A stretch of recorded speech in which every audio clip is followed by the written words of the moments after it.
Overworking is killing us. According to the World Health Organization, each year over 745,000 people die from a stroke or heart disease as a result of overworking. That's 745,000 people who fell victim to society's overglorification of workaholicism, with the concept that if you put in more at the cost of yourself, you will get more in return. What if I told you that this way of thinking was wrong? That this way of thinking is truly counterproductive for not only your health, but also decreasing the quality of your work. We need to find a more efficient, healthy way of working productively. Why? Well, here's an example. I had a big presentation at school, and I really wanted to impress my professor. I figured if I go full force and spend all my time on this, even if I lose my personal time, it will pay off in the end. The good news, the presentation was completed. The bad news, I only got 3 hours of sleep, I took no breaks, I skipped dinner, and I ended up making very simple errors in my work. The cons really outweigh the pros, and this way of thinking is even more harmful than losing a little sleep. First, according to a CBC article written by Sarita Harbour, overworking makes us more unproductive team members.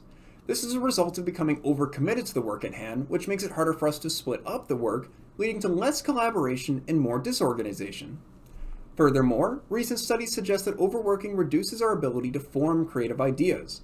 As shown in a UK study, focusing solely on work increases our stress levels and decreases our hours of sleep, which overall lowers our productivity and further reduces creativity by not giving our mind a break to process information. Then finally, we have physical health effects.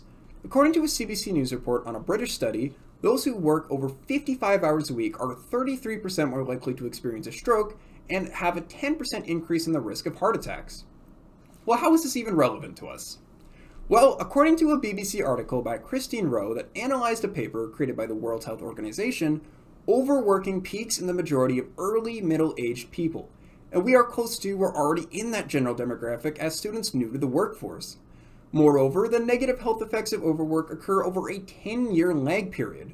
This means that although we might not be feeling these effects now, we are prime targets if we don't act now to improve our way of life. To counteract overwork, we need a stronger focus on work-life balance, one in which our physical and mental well-being is strongly focused on. We cannot only have work on our scale of life.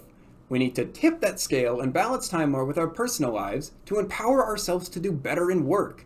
We end up working smarter, not harder. As a strong work-life balance actively works to reverse the negative effects of overwork, it also brings with it extra benefits as well. As stated by Judy Wolf, our professional mental fitness coach, those who have a healthy work-life balance experience fewer health issues, such as reduced fatigue and a lower chance of heart-related problems. Likewise, a work-life balance brings with it higher productivity. As we spend less time constantly working, our mind is given a break which further increases our engagement. Finally, a balance brings reduced mental burnout. This comes from reducing the mental exhaustion overworking causes. Okay, great! A work-life balance clearly has its benefits. But that's easier said than done, right? Is a work-life balance reasonably achievable? Yes.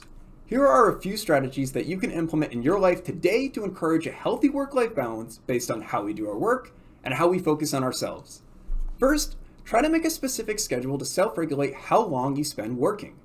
Based on a blog post by Ivana Fisic, a content manager at Clockify, she states that you should focus on the importance of each task and how much time you need for them. By focusing on this, you can better ensure that you fit in breaks and reduce the chance of burnout. Building off my last point, never underestimate the significance of breaks. Judy Wolf cites that 15-minute breaks are beneficial every 75 to 90 minutes to improve your concentration, reduce your stress, and enhance engagement. Lastly, focusing on self-care, a great strategy we often neglect is exercise. Studies have shown that exercising on a routine basis actually makes us more resistant to stress by enhancing how our body manages stress, while also enhancing our mood by making us feel good. Will this really make a difference? At the end of the day, society is still going to run off that overworking culture, so what's the point? Although I can't say we'll change the world, what I can say is that you can change your world and many others around you. The point is that we don't need to follow society's so-called norms. We govern our own well-being, not anyone else. Now here's a personal example from me. I used to be a massive workaholic. I only thought of work, I was always stressed, and I always experienced burnout. My average schedule looked like this.